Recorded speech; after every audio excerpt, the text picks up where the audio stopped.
What is up, Xaliter here. The Mercenary skill tree is a must pick for pistol builds and is a great option for tank builds. The Mercenary trainer is located in Levant near the palace entrance. Here, I'll go over all the perks of the Mercenary skill tree. Tier 1 skills are skills that are available to anyone. You just need to have the silver to pay for the skills, and you do not have to worry about using your limited breakthrough points for these skills, so there is no harm in just buying these skills to experiment with them. You may see this little bar that is connecting these two skills right here. This means that you have to buy the bottom skill in order to buy the top skill. Shatter Bullet is an active skill that requires a pistol equipped and an iron scrap in the player's inventory. It has a cooldown of 5 seconds. After Shatter Bullet is used, it consumes an iron scrap to give the equipped pistol a Shatter Bullet imbue, which means that for its next shot, the pistol damage is converted to physical damage. The pistol's impact is increased by 2.5 times and another 30 flat impact is added, and the shot inflicts pain, which decreases the enemy's physical resistance by 25%. Frost Bullet is an active skill that requires a pistol equipped and the cool boon. It has no cooldown. After casting Frost Bullet, it consumes the cool boon to give the equipped pistol the Frost Bullet imbue, which means that for its next shot, the pistol creates a short-ranged AoE explosion, converting the pistol's damage to frost damage with an additional 55 flat frost damage added, increasing the pistol's impact by 90, inflicting slowdown, which decreases the enemy's movement speed by 25%, and crippled, which decreases the enemy's movement speed by 50%, resulting in a total decrease in the enemy's movement speed by 75%, and applying the pistol's effects.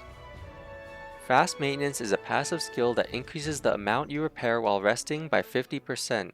When you rest in a tent, house, or inn, you have the option to sleep, guard, or repair. Before getting the skill, it repairs the durability by 10% for each hour repaired. For this Dreamer Halberd, it repaired 53 durability for 1 hour repaired. After getting the skill, it increases the amount of durability repaired from 10% to 15% for every hour repaired. For this Dreamer Halberd, it repaired 79 durability for 1 hour repaired. Armor Training is a passive skill that decreases the armor penalty for stamina cost and movement speed by 50%. When you wear certain armors, especially heavier armors, there is a negative stamina cost and movement speed penalty that you can see. This skill decreases the effects of those penalties. Tier 2 consists of a single skill. To buy this skill, you must use a breakthrough point, meaning that you are locked into the skill tree as one of your 3 skill trees.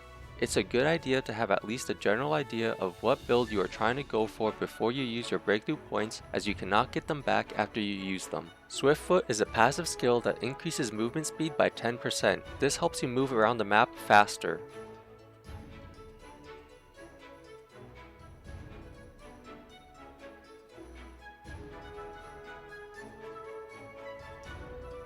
For tankier builds with high movement speed penalties from their armor, this skill is a great quality of life improvement, allowing you to offset some of those penalties.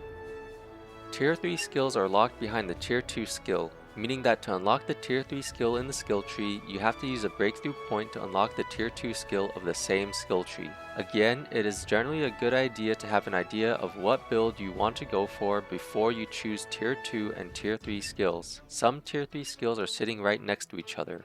When you see this, it means that the two skills are mutually exclusive, and if you choose one, you cannot choose the other. Marathoner is a passive skill that decreases the amount of stamina that sprinting consumes by 40%. Similarly to Swiftfoot, this skill is great for allowing the player to move around the map faster. Since heavier armors have stamina cost penalties, this skill can offset some of those penalties, at least when running around the map.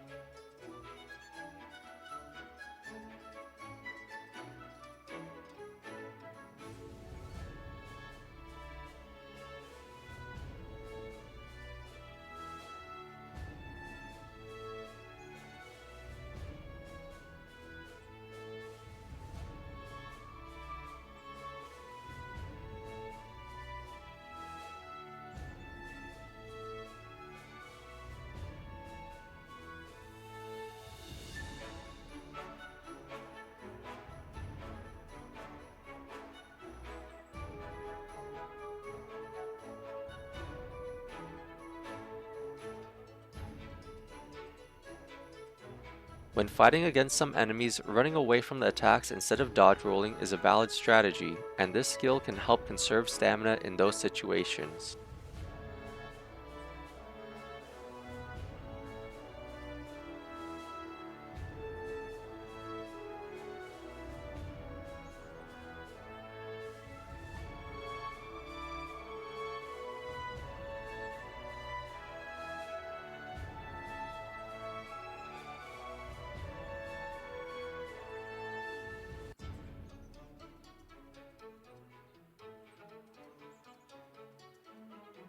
Shield Infusion is an active skill that requires a shield equipped. It costs 5 stamina to cast and has a cooldown of 60 seconds. After casting Shield Infusion, it blocks any type of attack. If the blocked attack deals elemental damage, the equipped shield gains a shield imbue of that element for 600 seconds. While you have a shield imbue, the next time you block a melee attack, you create an AoE explosion that does 1.3 times the equipped shield damage as ethereal damage, 2.0 times the equipped shield damage as the element of the imbue, and 2.0 times the equipped shield impact damage. If the equipped shield has a shield imbue already and the shield infusion is used again to block an elemental attack, the shield imbue will be refreshed with the new element that is blocked. If shield infusion is used on an attack that hits multiple times, only the first attack is blocked. I used a Fang shield in this video because I wanted to use a shield that anyone can get. If you are using a better shield, expect the damage and impact to be higher.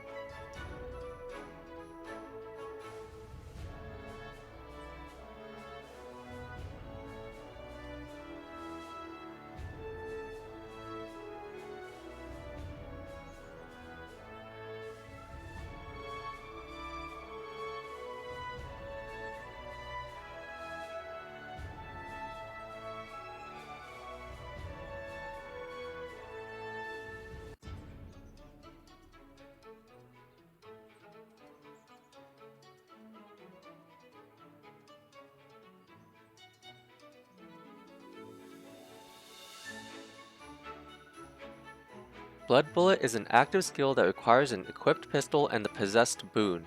It costs 12 mana to cast and has a cooldown of 30 seconds.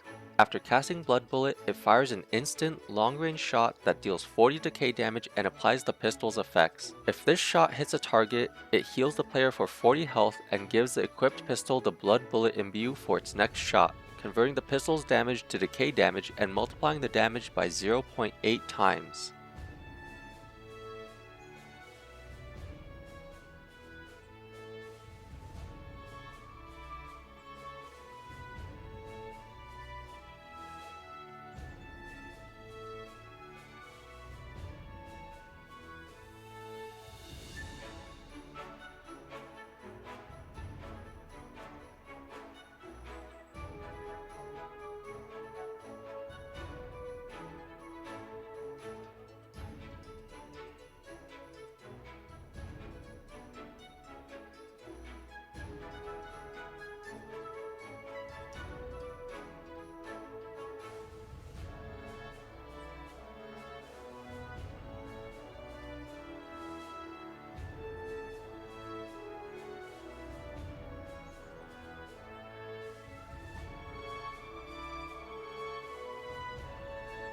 In my opinion, the Mercenary skill tree is a must for pistol builds and great for shield builds. In addition, its quality of life upgrades makes it a great support skill tree for tank builds.